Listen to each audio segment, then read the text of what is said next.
So yes, this is the most exciting time to be alive, in my opinion. I think, and given like what we're doing now and what we are capable of doing, and what I think I now know we're capable of doing, in terms of space exploration, space travel, and really moving forward with these sorts of things.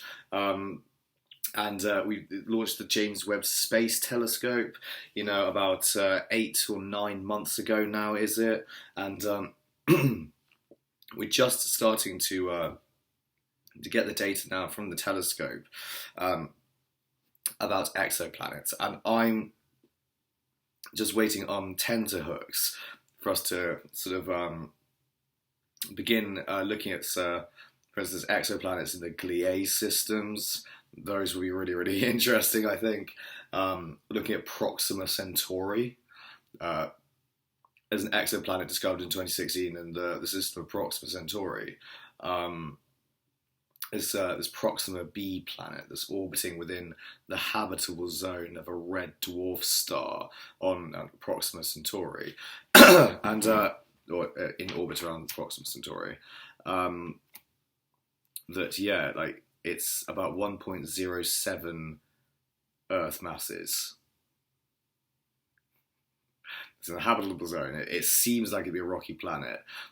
Big sort of requirements for habitability of the planet, or for whether or not life exists on this planet, would be the presence of a magnetic field.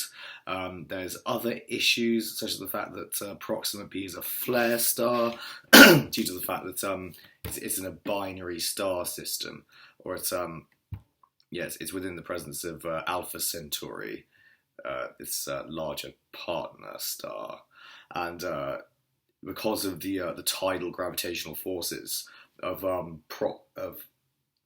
Alpha Centauri, it's prone to releasing flares of X-ray radiation, and but these X-ray emissions are about as powerful as the X-ray solar flares from the sun, so it might not be something to worry about.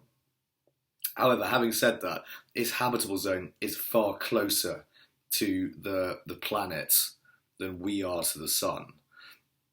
And these X-ray emissions have the potential, in the case of the sun, to cause widespread disruption on Earth.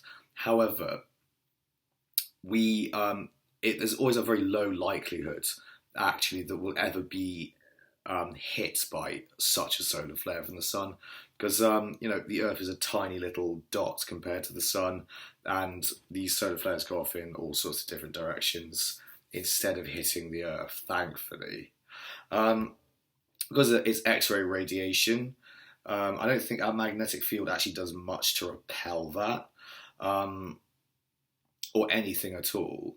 The magnetic field can trap cosmic ray particles. It can trap protons and electrons coming out of the star. However, I don't think it.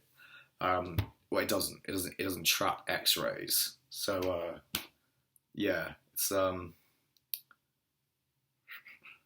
So like that's one rule. But I mean, for goodness sake, that's a near hit in terms of a habitable planet potentially, and it's around the closest star to Earth. It's 4.2 light years away. 4.2, lol, right? But Jesus Christ, the future is so exciting. It's so unbelievably exciting. I've always been excited by it. I've always been fascinated by it. And I mean, on a level, I understand people's consternations about the future, and we see things like society seeming to go backwards at times. We see things like Virgin Galactic seeming like it's going to work, and then it doesn't really, and it's all very disappointing. And we get disappointed by the present that we end up with versus the future that we were promised, or the future that people seem to be promising us. And unfortunately, in our societies, in our economies, we do have a big problem with the suppression of new technologies, in light of the need to, say, continue selling fossil fuels and this sort of ridiculous crap. Or whatever else it is. Like, can we get to Proxima Centauri? Like, I think if we really put our minds to it, we could get there in 20 years. I do. I believe that. I think we can get something to light speed in space using a linear accelerator like railguns, if nothing else. I believe we can, slow it down again using solar sail parachutes, retro thrusters, or microwave retro thrusters, or whatever. And we can do this. We really can. We can imagine like being the first person to set eyes to look out the window of a spacecraft and just see a new ocean down there, and like all that stuff from Interstellar. That like I saw the trailer for Interstellar, the second trailer, where they're going they're reading the Dylan Thomas poem. Do not go gentle into that good night. Old age should burn and rave at close of day, and all that stuff. And like the range of things like slams into the ocean on a foreign world. Like, who would not? What I would not give to do that. What I would not give to see something like that. Oh my goodness.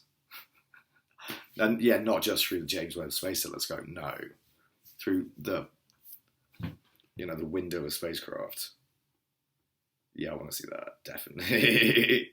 And like 4.2 light years, it was nothing. It's gone in the blink of the eye. You're traveling at light speed.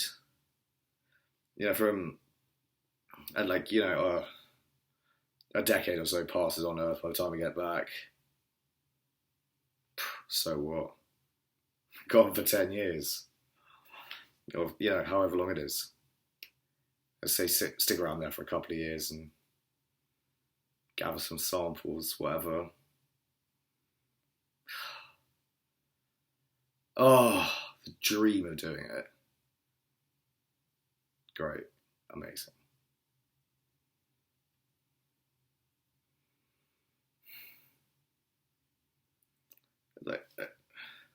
I think we are. I think we're stuck in like a bottleneck of attitude. I think like in a lot of people's minds, like, oh, we've done everything now, or we know everything, or we understand everything. But no, we don't. We just don't. We're putting up new satellites all the time, and we're getting newer data from the very beginning of the universe, or the observable universe. And yeah, like we're having to sort of reappraise everything yet again. And in terms of finding life beyond the solar system, right, we have no idea whether or not life's out there. None. We haven't studied the atmospheres of any exoplanets.